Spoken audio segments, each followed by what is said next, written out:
Well, last night at around 12:30 a.m., actress Dolly Bindra was allegedly attacked by her neighbour at her residence in Bhumi Classic Society on Mallard Link Road.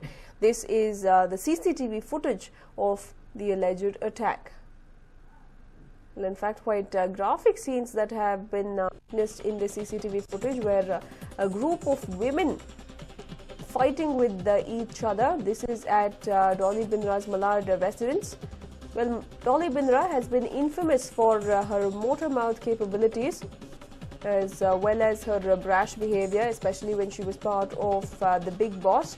And now it seems like her personality inside the Big Boss house is being shown outside as well, as there seems to be some serious tug of war, a fight that was witnessed right outside her residence in Mallard in Mumbai. Dolly has lodged a complaint against this whole scenario at the Mallard police station, stating that her neighbours have attacked her family. According to Dolly, last night her whole family was attacked by her neighbours. At night, allegedly neighbours rang her doorbell, and when her sister opened the door, they came directly inside the house and started using abusive language in front of her mother and husband. She then claimed that when her mother tried to stop them, in return they pushed her.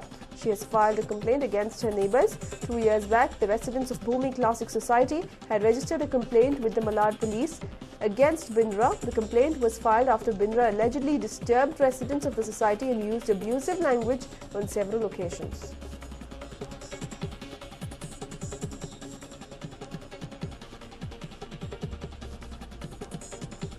Well, in fact, this is the CCTV footage that has been recovered where Dolly Bindra and her neighbours are seen engaging in a physical fight, and based on this fight, the motor mouth actress turned reality star has registered a complaint with the police.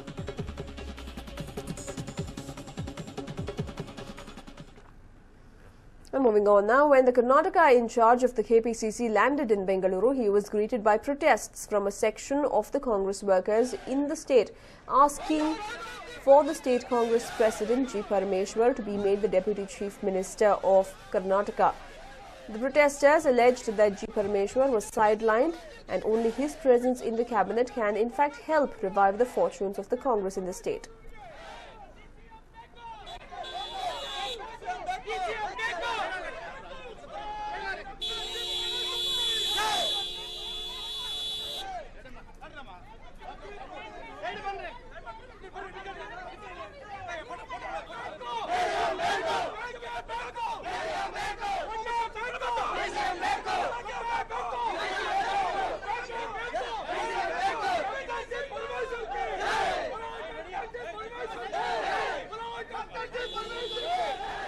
These were the scenes witnessed even as Digvijay Singh reached Kumarakripa Road, and he was gherraud by Congress workers who demanded that G. Parameshwar be given the post of the Deputy Chief Minister.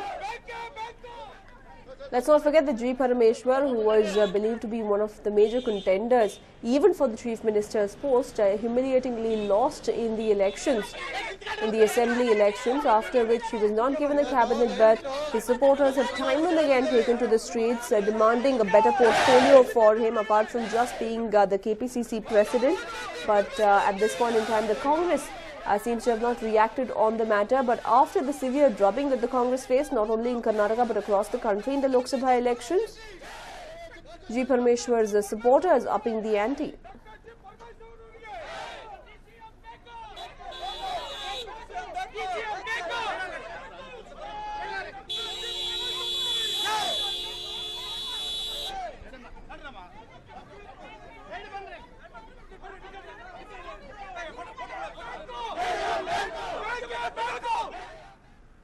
And moving on now, 2 people were injured after a mini truck turned turtle. The truck turned turtle after a tire explosion. The accident took place at Bengaluru's Kogile Cross. The injured have been rushed to the nearby hospital.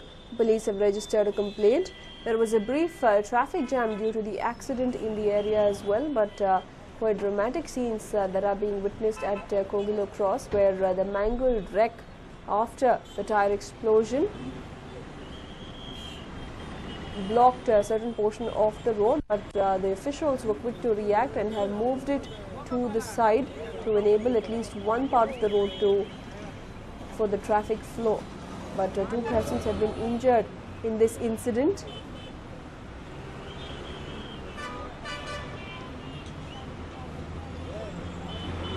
And in fact, 2 persons have been injured in the incident, and the tire explosion has made the vehicle turn turtle.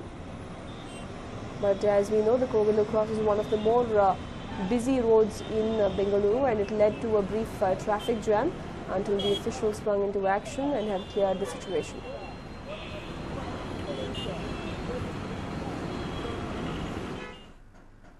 Well, 4 persons were killed and another seriously injured when their car rammed into a compound wall of a house at Chettipalayam on the outskirts of Coimbatore. The victims, identified as Swaminathan, Pradeep, Saravanakumar, Sanat Kumar and Deepak, were going for trials and training for a car race at Chettipalayam, scheduled for tomorrow when the mishap took place. Deepak was admitted to a government hospital in Coimbatore. 4 others have been killed as the car rammed into a wall. This was even as they were training for a car race that was scheduled to be held tomorrow. Inconsolable family members there as their young sons lost their lives in this tragic accident.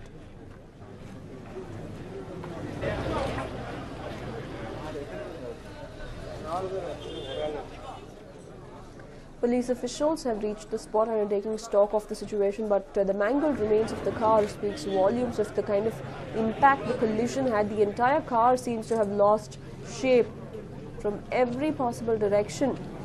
The car has been dented and all 4 occupants of the car have lost their lives.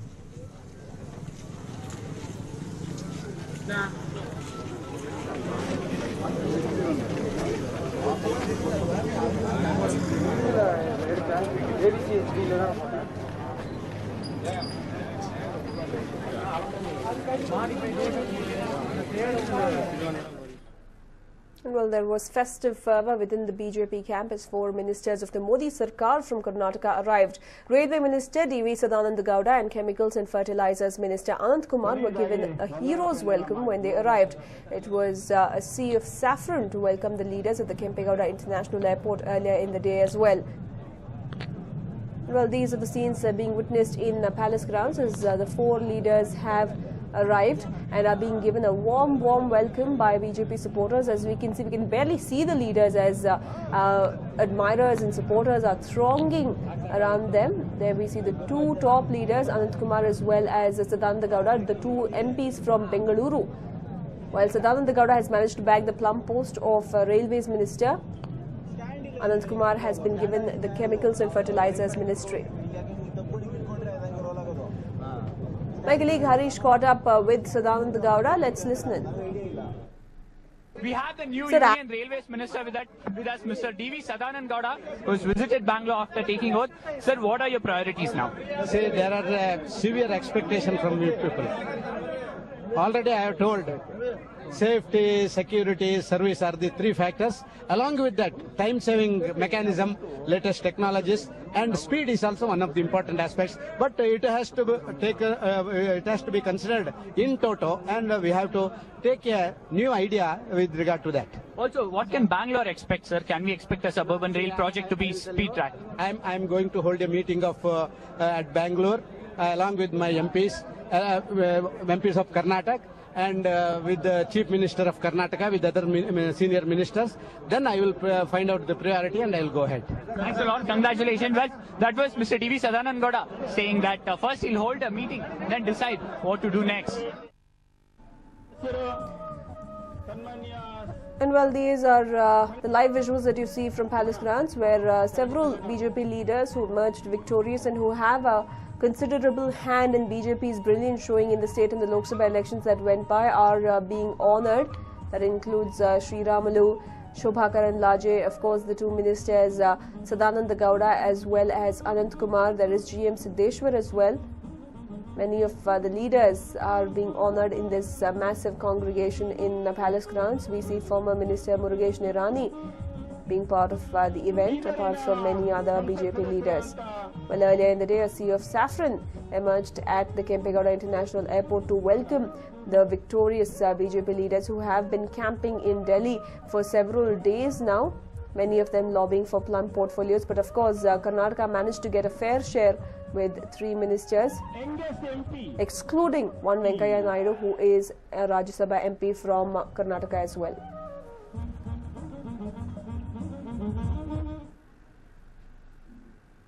And while the Lokayukta today conducted raids in 3 places in Karnataka, corrupt government officials were raided in Hassan, Ballari and Shimoga, while KUWS Assistant Engineer Yunus Pasha's residence was raided in Ballari.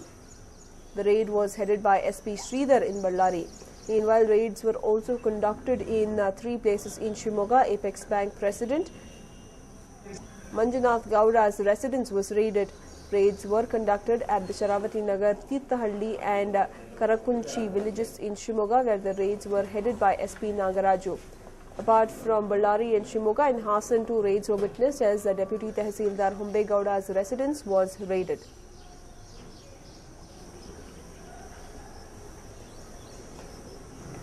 Well, in fact, Lokayukta went on a raiding spree today as well, as several government officials who have been complained against regarding their disproportionate assets were raided in Hassan, Ballari and Shimoga. All their assets were being checked in comparison to what their income has been in the last several years.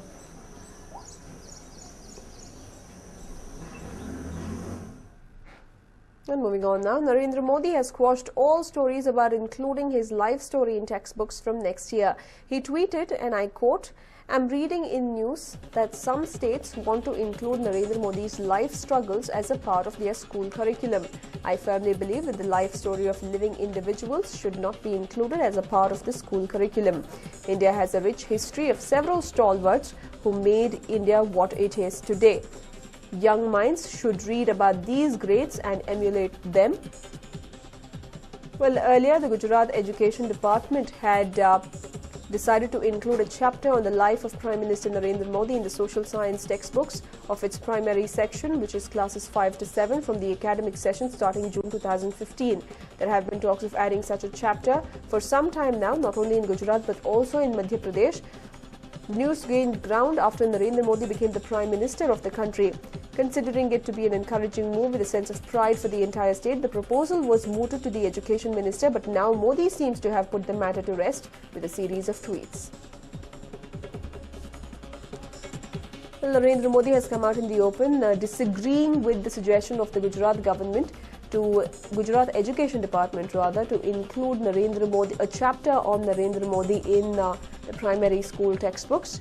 And Narendra Modi firmly said that he does not believe that living individuals should be included as part of the school curriculum, and that India has a rich history and the young children should learn about that instead.